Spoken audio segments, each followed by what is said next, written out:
Yuk buat kamu yang ngaku fans Manchester City sejati, wajib banget untuk subscribe channel ini dulu ya. Terima kasih, semoga kita juara. Kita masuk ke jeda internasional bulan September 2025. Dan kali ini cukup banyak pemain Manchester City yang mendapat panggilan untuk memperkuat negaranya. Menurut laporan resmi klub, ada 12 pemain yang akan berangkat. Sementara media lain mencatat total 14 nama. Meski beberapa di antaranya harus absen karena masalah cedera. Fokus utama jeda internasional kali ini adalah lanjutan kualifikasi Piala Dunia 2026 yang akan digelar di Amerika Utara.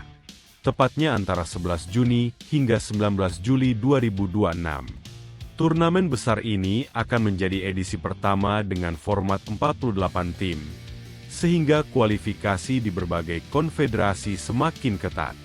Para pemain City akan tersebar membela negaranya masing-masing di Eropa, Amerika, hingga Asia. Bagi mereka, ini bukan hanya soal menjaga peluang lolos ke Piala Dunia, tetapi juga kesempatan memperkuat posisi di skuad nasional menjelang turnamen terbesar sepak bola dunia. Meski begitu, ada kabar kurang menyenangkan. Beberapa pemain yang biasanya rutin tampil untuk timnas harus menepi karena cedera. Hal ini bisa menjadi keuntungan tersendiri bagi City, karena mereka punya waktu lebih banyak untuk memulihkan kondisi jelang kembali ke kompetisi domestik. Bagi para fans, jeda internasional selalu jadi momen campur aduk. Di satu sisi bangga melihat bintang kesayangan membela negaranya, tapi di sisi lain cemas dengan risiko cedera atau kelelahan yang bisa berdampak pada performa klub di Premier League. Yang pasti, perjalanan pemain City bersama negaranya di jeda kali ini akan jadi perhatian khusus. Apalagi dengan Piala Dunia 2026 yang semakin dekat. Jadi, pantau terus update mereka dan kita doakan semua pemain kembali dengan kondisi prima.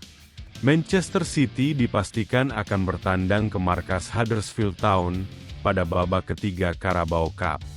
Laga ini dijadwalkan berlangsung pada Rabu, 24 September 2025, dengan kick-off pukul 19.45 waktu Inggris. Pertandingan akan disiarkan langsung melalui Sky Sports untuk penonton di Inggris, sementara detail siaran internasional akan diumumkan kemudian. Huddersfield sendiri melangkah ke fase ini setelah menyingkirkan dua tim kuat, Leicester City dan Sunderland, pada putaran sebelumnya.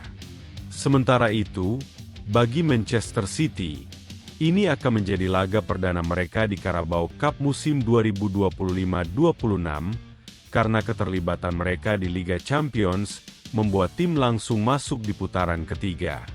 Pep Guardiola akan kembali menghadapi Huddersfield, tim yang dilatih Lee Grant. Sejauh ini, rekor Guardiola melawan mereka cukup dominan dengan 5 kemenangan dan 2 hasil imbang dari 7 pertemuan sebelumnya. Pertemuan terakhir terjadi di ajang FA Cup Januari 2024, ketika City menang telak 5-0 di Etihad Stadium. Dalam sejarah Carabao Cup, kedua tim hanya pernah sekali bertemu sebelumnya. Itu terjadi pada September 1968, ketika laga pertama berakhir imbang 0-0 di Huddersfield. City kemudian memastikan kemenangan 4-0 pada laga replay untuk melaju ke babak berikutnya. Manchester City sendiri merupakan salah satu tim tersukses di kompetisi ini dengan raihan 8 trofi. Hanya terpaut 1 gelar dari Liverpool sebagai pemegang rekor terbanyak. 4 dari 8 gelar tersebut berhasil diraih di era Pep Guardiola.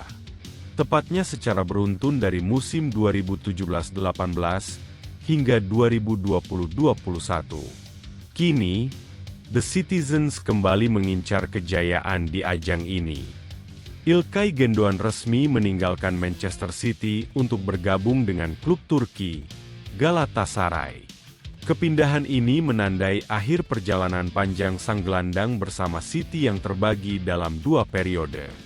Sejak pertama kali didatangkan dari Borussia Dortmund pada Juli 2016, Gündoğan tampil dalam 358 pertandingan dan mencetak 65 gol.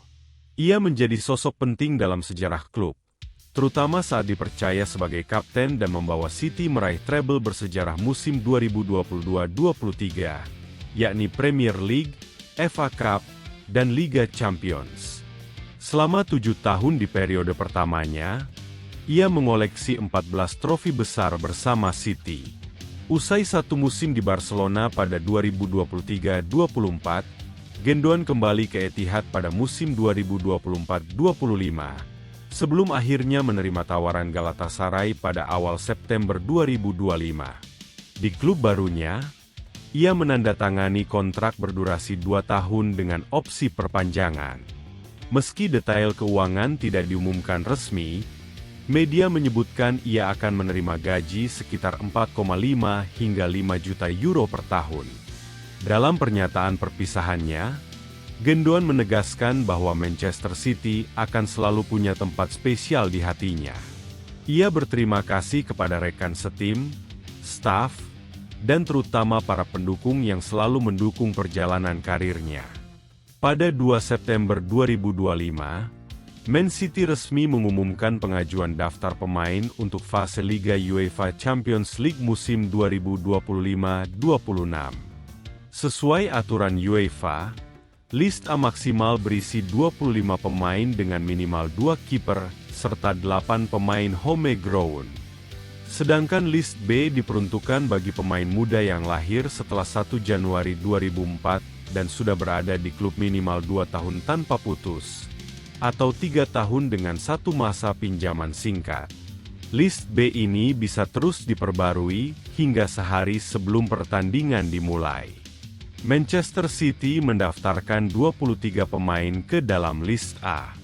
Mereka adalah Ryan Aït-Nouri, Nathan Ake, Marcus Bettinelli, Oscar Bob, Ryan Cherki, Ruben Dias, Jeremy Doku, Gianluigi Donnarumma, Phil Foden, Nico, Joko Gvardiol, Erling Haaland, Rodri, Abdulkadir Husanov, Matteo Kovac, Omar Marmoush, Matheus Nunes, Stefan Ortega Moreno, Tijjani Reijnders, Savinho, Bernardo Silva, John Stones, dan James Trafford.